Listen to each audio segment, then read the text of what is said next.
کامیابی چاہتے ہو تو تم یا تمہارے اندر، تمہارے درمیان امت کے اندر ایسے لوگ ہونے چاہیے جو لوگوں کو نیکی کا حکم دیں اور برائی سے منع کریں،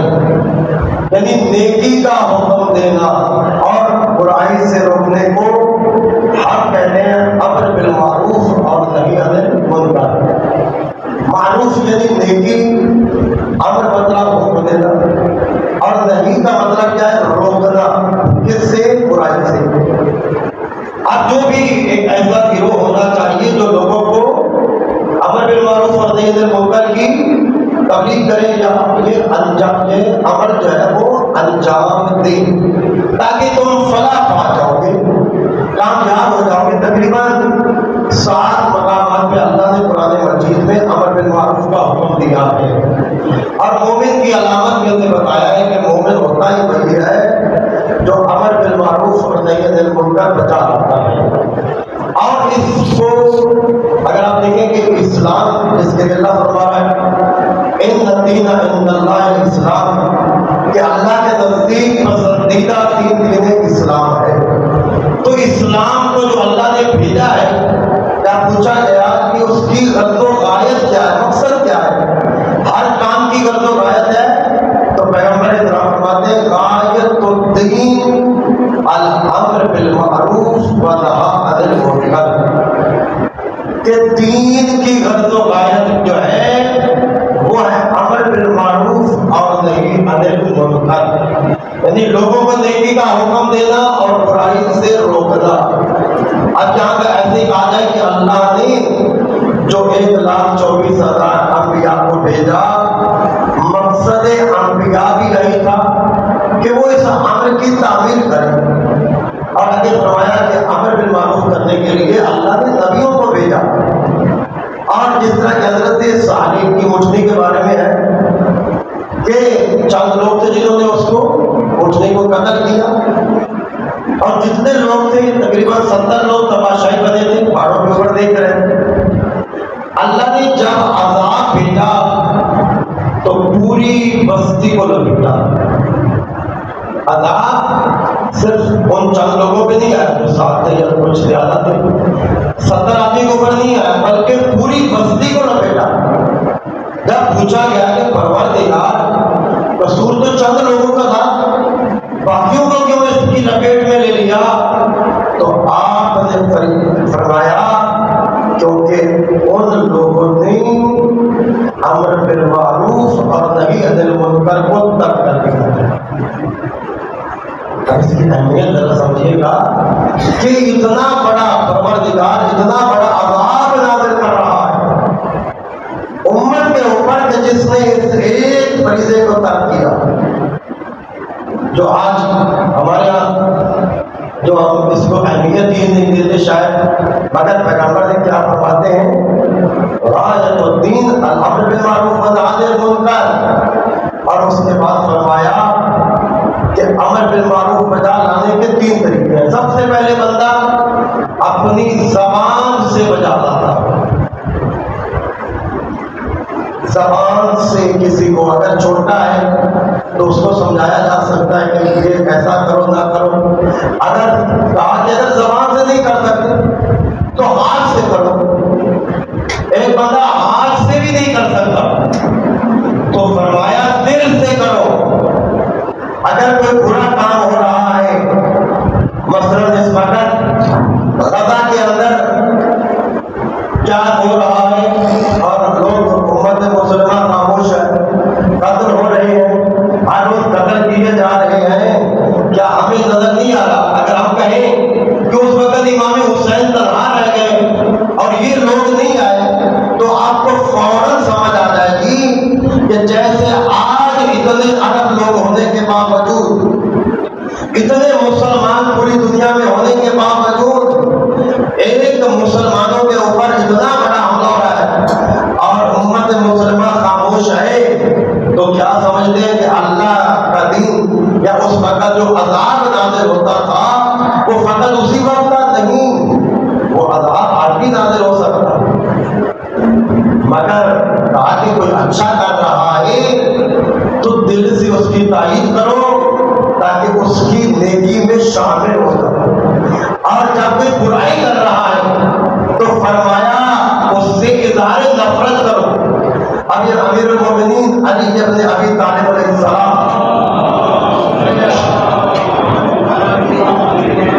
مولانا نہج البلاغہ میں فرماتے ہیں کہ 3 طریقے ہیں امر بالمعروف بجا لانے کے، زبان سے، ہاتھ سے اور دل سے۔ اس کے بعد فرماتے ہیں سنو، من تارک الانکار المنکر بلسانہ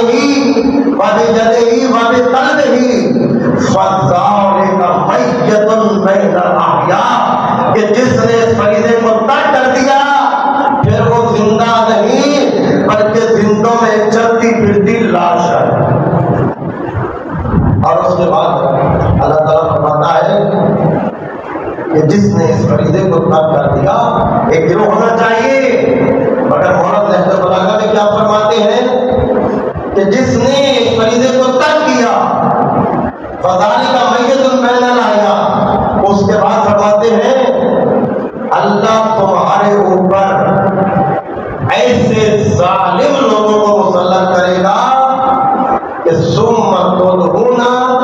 فلا یستجاب لکم دعاؤکم، مولا فرماتے ہیں پھر تم دعائیں مانگتے رہو گے، اللہ تمہاری دعاؤں کو قبول بھی نہیں کرے گا، اور ایسے ظالموں کو تم پر مسلط کر دے گا کہ جن سے چھٹکارا مشکل ہو جائے۔ قابل غور بات ہے کہ اللہ کا وسیع فرما، ہمارے نبی کا وسیع جانشین فرما ہے کہ ایسے مسلمان دعائیں مانگتے رہو گے، ظالموں کو اللہ مسلط کر دے گا، پھر بے شک دعا مانگو اللہ تمہاری دعا کو کبھی قبول نہیں کرے۔ تو یہ فریضہ اتنا اہم تھا، اور یہی وجہ ہے کہ جب امام حسین علیہ السلام نے مدینہ چھوڑا تھا تو آپ نے کیا فرمایا کہ اريد ان اامر بالمعروف وانهى عن المنکر، کہ محمد عرفیہ سے فرمایا کہ میں یہ جو سفر کر رہا ہوں انی لم اخرج عشرا ولا قدرا ولا مفسدا ولا ظالما، میں ظلم و فساد برپا کرنے کے لیے نکلا، مقصد بتایا کہ میرے سفر کرنے کا جو کربلا کی طرف سفر ہے اس کا مقصد کیا ہے۔ آپ نے کیا فرمایا اريد ان اامر بالمعروف، کہ میں اپنے نانا کی امت کی ان کو اصلاح کرنا چاہتا ہوں، امر بالمعروف کرنا چاہتا ہوں، نہی عن المنکر کرنا چاہتا ہوں۔ اور آپ جب دیانت امام پڑھتے ہیں تو اس میں آپ یہی پڑھتے ہیں نا کہ اے ہمارے امام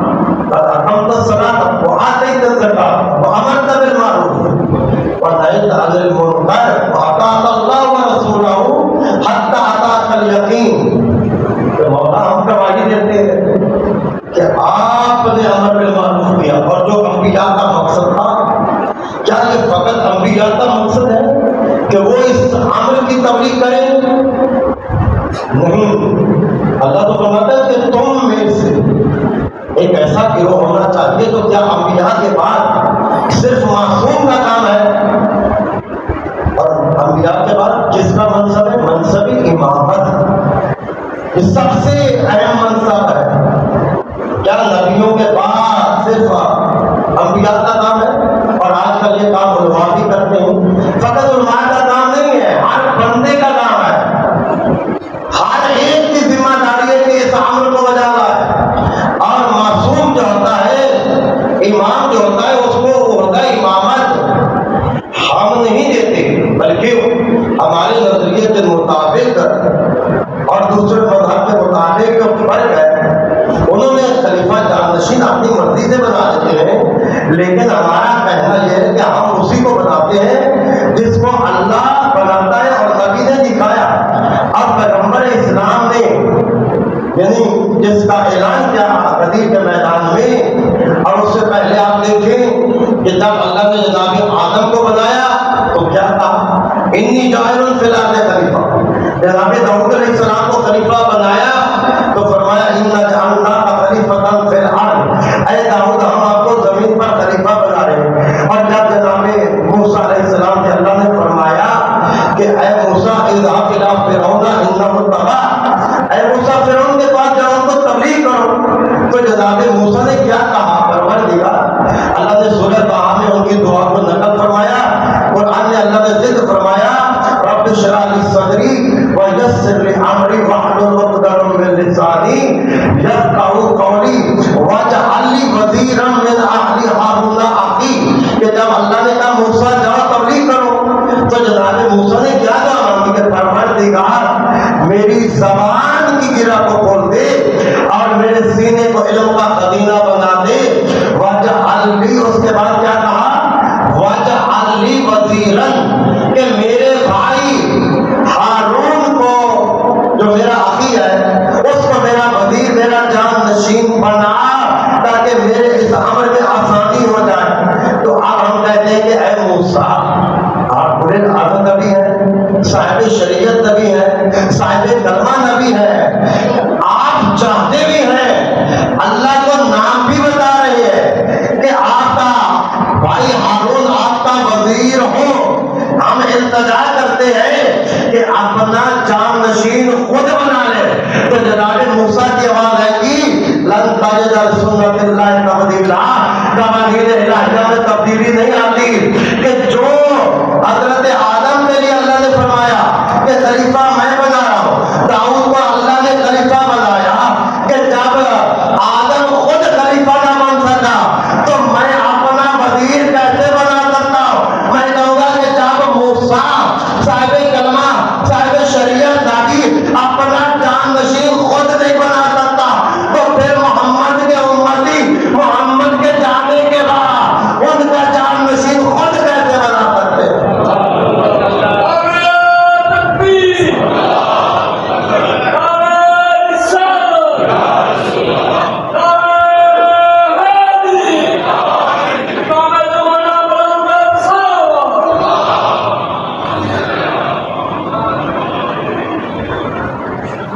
جان نشین بنانا، خلیفہ بنانا،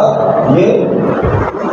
اللہ کا کام ہے، ہم خلیفہ اللہ کے قائل ہیں، لوگوں کے بنانے والے ان کے قائل نہیں ہے۔ اور یہی وجہ ہے کہ اللہ نے ہمیں 12 امام عطا کیے اور ان کی گارنٹی بھی پیغمبر لے کر گئے، اولنا محمد، آخرنا محمد، اوسطنا محمد، کلنا محمد، کہ ہمارا پہلا بھی محمد ہے، آخری بھی محمد ہے، ہمارا درمیان والا بھی محمد ہے، کہ ہم 14 کے سارے کے سب محمد ہیں، ہم سب کا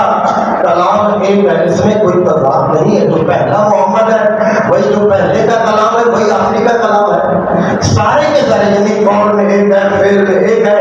عمل میں ایک ہے، کردار میں ایک ہے، رفتار میں ایک ہے، گفتار میں ایک ہے، یعنی سب کے کسی کلام میں، معصوم کے کلام میں تضاد نہیں پایا جائے گا۔ اور یہ اللہ کا ایک اور امر بھی ہے کہ جناب آدم کو اللہ نے پہلا خلیفہ بنایا، نبی بنایا، ہادی بنایا، ایسے ہی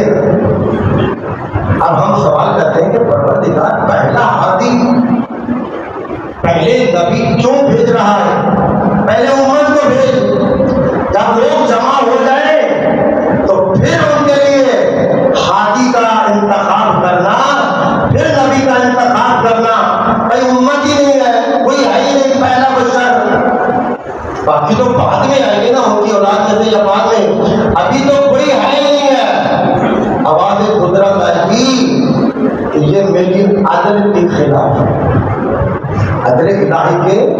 خلاف ہے کہ امت ہو اور کوئی ہاتھی نہ ہو۔ کہا کیوں؟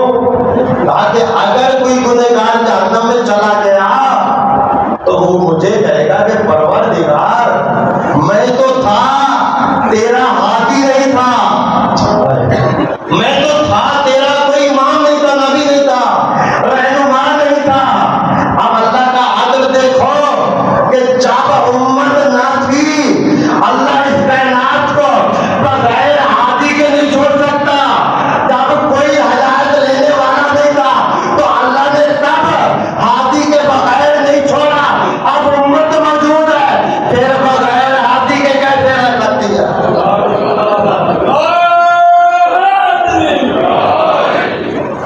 اور یہی وجہ ہے کہ جب امام حسن عسکری علیہ السلام سے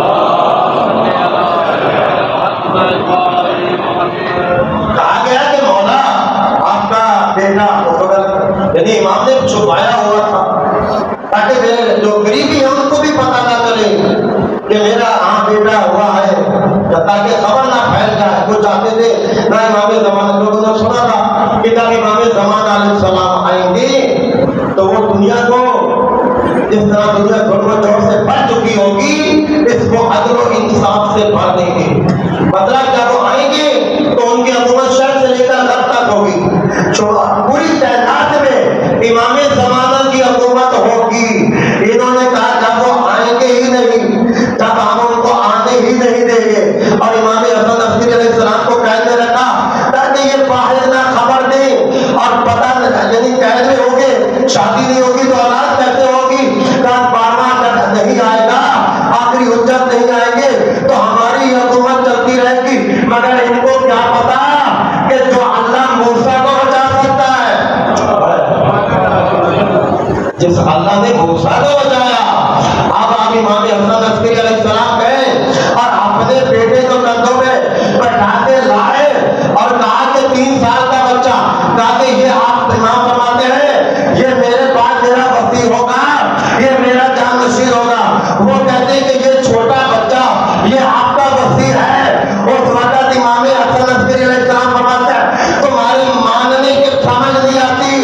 کہ اگر ماننے پہ آؤ تو 3 دن کے عیسیٰ کو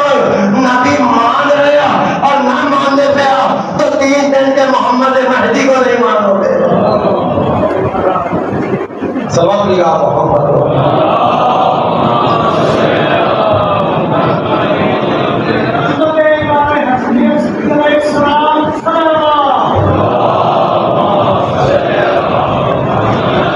تو اللہ حجت خدا سے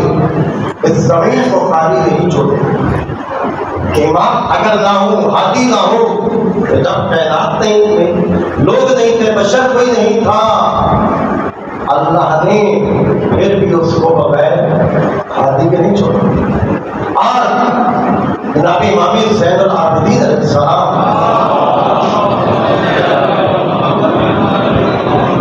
کہ جن کو منصب ملا اثر شد امام الملوک سبھی، لیکن جب امام نے اپنے تبرکات عصمت تبرکات انبیاء امام زین العابدین کے حوالے کیے اور عصمت کا امام ان کے سر پہ رکھا، تو آپ دیکھیے کمال جناب زینب سلام اللہ علیہا کہ بی بی نے آ کر جب مسئلہ پوچھا، امامت کا پہلا مسئلہ، تو اس وقت بی بی نے کیا سوال کیا؟ اور بی بی جب خیمے میں گئی تو حمید بن مسلم نے کیا کہا کہ تپش اتنی تیز تھی کہ اگر کوئی بندہ بھی نہیں اندر جا سکتا تھا، اس قدر، مگر جناب زینب بڑی تیزی سے اندر چلی گئی۔ اور جب میں نے پوچھا اتنی بڑی کہ اگر کسی اور مجھے بھیجے کسی اور کو، تو کہا آپ کو کیا پتا اندر کیا امانت ہے میرے پاس۔ کروڑوں سلام جناب زینب پہ، کہا حجت خدا ہے، آج سے نسل سادات جو ہے اس کو بچانا ہے۔ اور اس کے بعد جب جناب زینب نے پہلا سوال کیا تو یہی کہا کہ بیٹا، اور بھتیجا نہیں کہا، آپ وقت کے امام ہیں، کہ بیٹا خیام میں چل کے مار جائیں، یا بیٹا بیٹی نے کیا کہا، جیسے ہی کہا نا کہ بیٹا ذرا مسئلہ بتاؤ، تو جناب زینب نے کہا کہ الحمدللہ انت عالمہ غیر معلمہ، کہ آپ تو ایسی پڑھی ہے جس کو پڑھانے کی ضرورت نہیں ہے، آپ تو بی بی عالمہ ہے۔ کہا بے شک میں عالمہ ہوں، لیکن آپ اس وقت حجت خدا اور امام آپ نہیں، یعنی آپ وہ امام جو عصر اشور سے پہلے بیمار تھے، شام غریبہ سے پہلے بیمار تھے، لیکن جیسے ہی منصب امامت آیا تو آپ وہی امام ہیں کہ ساتھ میں خواتین اور ان کو ساتھ اور بچے کو لے کر وہ امام جس قافلے کو لیڈ کر رہے ہیں، لیکن آپ کربلا کے بعد وہی امام ہے جو ہر منزل ہر مقام پہ اب خواتین کو دیکھ رہے ہیں اور بتا رہے ہیں کہ ہمارا منزل اور مقصد کیا ہے۔ اور جو ہے صحیفہ کاملہ امام کی دعاؤں کی کتاب ہے کہ جب بھی کوئی امام کے پاس آئے تو اس وقت امام نے فقط گریہ نہیں کیا، لیکن اپنے ہدف کو بتایا کہ میں وقت کا امام ہوں، اور امام کا منصب اور فریضہ کیا ہے کہ وہ محافظ دین ہوتا ہے، کہ جہاں پر بھی دین کے اوپر آ جائے گی اس وقت یہ حجت خدا کا بیٹا۔ اور جب امام علی علیہ السلام کے بارے میں جب آپ کو لوگ آپ کے پاس آئے اور کہا کہ مولا ہم آپ کو خلافت دیتے ہیں، جب ظاہری خلافت دی گئی تو اس سے پہلے کیا تھا؟ چند لوگوں نے آ کر کہا تھا کہ ہمیں خلافت کسی اور کو دیتی رہی، کوئی اور اس منبر پہ بیٹھتا رہا، لیکن بادشاہ کسی اور کو دیتے رہے۔ لیکن جب انہوں نے دیکھا کہ اب اسلام کو خطرہ ہے، جب اسلام کو خطرہ نظر آیا تو پھر کیا کیا؟ کہا یا علی اب آپ اسلام کو بچائیں۔ کہا میں وارث نبوت ہوں، میں اس وقت شریعت کا وارث ہوں، میں امام کا حقیقی جانشین ہوں۔ کہا اگر اسلام کو خطرہ ہے تو پھر میں منصب خلافت کو لینے کے لیے تیار ہوں۔ تو انہوں نے کہا کہ مولا نے فرمایا مگر میں اس منصب کو کہاں پہ لوں گا؟ کہا کہ میں بند کوٹری میں نہیں لوں گا، میں علن اعلان مسجد میں لوں گا۔ 3 دن تک اعلان کرایا گیا کہ علی نے خلافت ظاہری کو لینا ہے۔ اس وقت امام فرماتے ہیں کہ کون سی چیز جو پہلے میرے اندر نہیں تھی اور اب ہے، کہ میں اس خلافت کا حقدار نہیں تھا اور آپ نے کسی اور کو دی اور آپ میں اس کا حقدار ہو گیا ہوں، لیکن کہا کہ مولا آپ اسلام کو خطرہ ہے، اب مولا مسجد میں رکھا جائے۔ اب منبر رکھا ہوا تھا کہ کہا کہ جب پہلا بادشاہ بنا تھا تو اس نے نبی کے احترام میں نیچے بیٹھ گیا، اور جب دوسرا بادشاہ بنا تو اس کے نیچے بیٹھ گیا، جب تیسرا بادشاہ بنا تو اس کے نیچے بیٹھ گیا۔ اب یہ کہتے ہیں کہ دین جو ہے وہ 4 ہوتے ہیں،